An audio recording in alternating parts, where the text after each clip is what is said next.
7위, 살해 협박당한 걸그룹.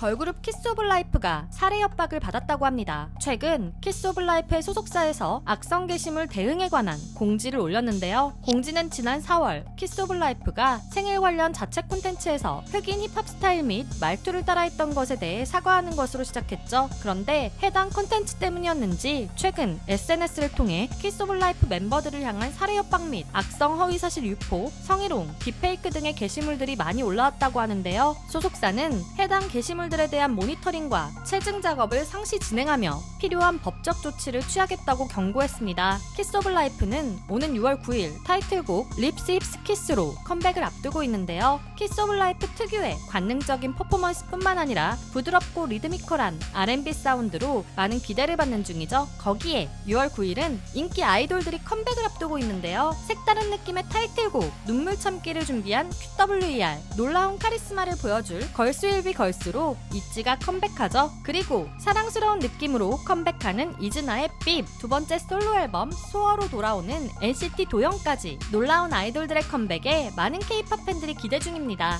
여러분들은 어떤 아이돌의 컴백을 가장 기다리셨나요? 6위, 데뷔 직전 탈퇴한 이유. 데뷔를 앞둔 아이돌이 갑자기 하차를 알렸습니다. 아이브의 소속사 스타쉽은 최근 서바이벌 프로그램 데뷔스 플랜을 통해 보이그룹 멤버 8명을 선발하고 아이디스로 데뷔를 준비하고 있었는데요. 그러던 중 스타쉽 이사진의 선택으로 선발된 멤버 박준환이 갑작스럽게 팀에서 하차한다는 공지가 올라왔죠. 그 이유는 정신적인 고통 때문이라고 전했는데요. 아이디스의 팬들은 최근 스타쉽으로 박준환의 탈퇴 시위를 했었죠. 그 이유는 박준환에 대한 연이은 폭로 때문이었습니다. 최근 SNS를 통해 박준환의 여성 비하 발언, 학폭 등 과거 사생활이 폭로되며 많은 팬들을 걱정하게 했었는데요. 거기에 데뷔스 플랜 파이널에서 최저 점수를 받았음에도 이사진 픽으로 선발된 것에 대해 여러 시청자들은 의문을 표하기도 했죠. 이러한 일들로 아이디 팬들이 지속적으로 시위를 하다 보니 박준환은 일상생활에 지장을 받을 정도로 심각한 정신적 고통을 겪었다는데요. 그래서 결국 박준환 본인이 하차를 결정하게 되었다고 합니다. 다만 스타쉽은 온라인상의 루머가 전혀 사실이 아니라고 전했는데요. 스타쉽은 박준환의 전학년 학생 기록부 및 학교 관계자의 진술을 통해 박준환이 성실하고 책임감 있는 학생임을 명백히 확인했다고 전했죠. 또한 루머를 퍼뜨린 사람의 반성문도 함께 공개하며 루머가 사실이 아니라는 것을 보여주기도 했습니다. 5위, 결혼 직전 바람난 배우?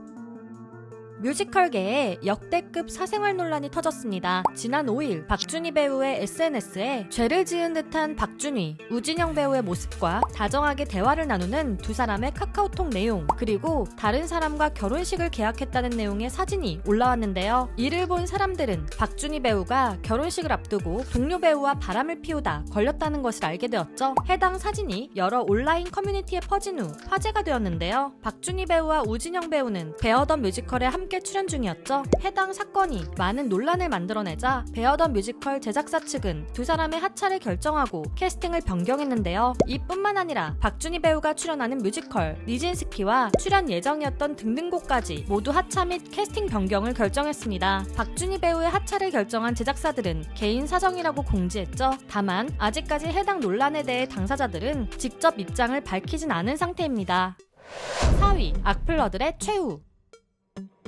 최근 에스파의 소속사 SM에서 악플러들에 대한 고소 결과를 말해주었습니다. SM은 에스파와 관련한 악의적인 게시물 및 댓글, 딥페이크, 사진과 영상 합성 등을 통한 명예훼손, 모욕, 성희롱 등에 대해 고소를 진행했었는데요. 여러 증거를 수집하여 고소장을 제출한 결과 피고소인들 중 다수의 인원이 특정되어 수사가 진행 중이며 일부 건들은 징역 3년, 집행유예 5년, 벌금형 등의 최종 유죄 판결을 받았다고 하죠. 여기서 멈추지 않고 SM은 에스파를 대상으로 한 SNS, 온라인 커뮤니티의 허위사실 및 비방, 성희롱, 모욕과 조롱 등의 악의적인 게시물, 댓글에 대해 상당량의 증거를 수집했고 이 역시 법적 대응을 준비 중이라고 합니다. 또한 최근 장원영과 소속사 스타쉽이 고소한 탈덕 수용소에 대한 손해배상 항소 결과가 나왔는데요. 스타쉽은 탈덕 수용소를 상대로 1억 원의 손해배상 청구 소송을 했지만 재판부는 탈덕 수용소가 5천만 원을 배상하라는 판결을 내렸죠. 앞선 1심에서는 1억 원을 지급하라는 판결이 나왔습니다. 나왔지만 항소심에서는 배상액이 줄었고 양측 모두 상고하지 않아 판결이 확정되었다고 합니다. 그리고 아이유에게 악성 댓글을 남긴 40대 여성도 벌금 300만 원을 추가로 선고받았다고 하는데요. 이 여성은 이미 작년 12월 모욕죄로 300만 원 벌금형을 선고받은 상태였는데 또다시 악성 댓글을 달아 추가 벌금형을 받은 것이죠. 이렇듯 아이돌들을 향한 악성 댓글 및 루머 생산은 처벌받을 수 있는 큰 범죄라는 걸 많은 분들이 알았으면 좋겠습니다.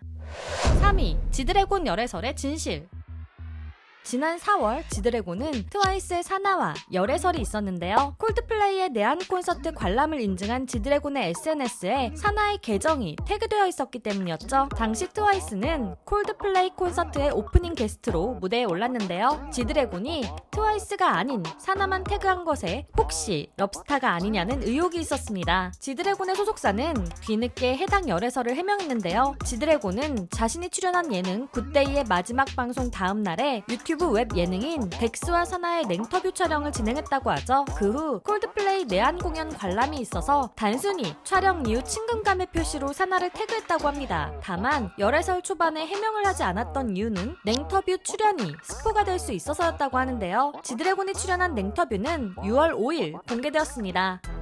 2위, 뉴진스 대 어두어 2차 변론.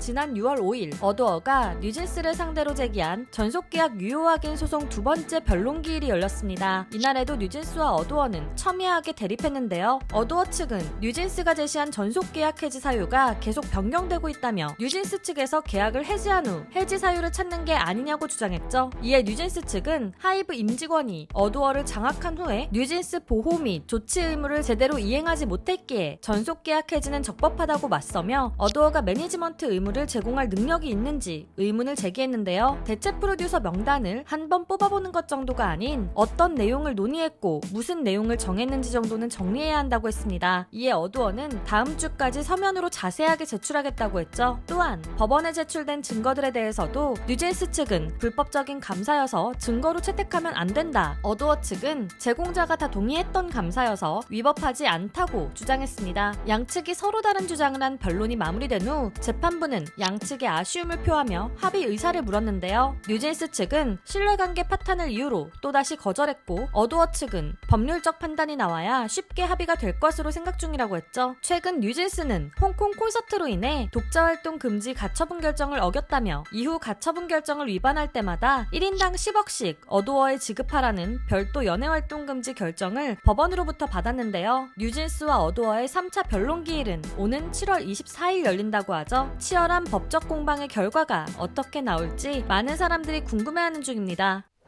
1위, 세븐틴 일본 음반 차트 석권.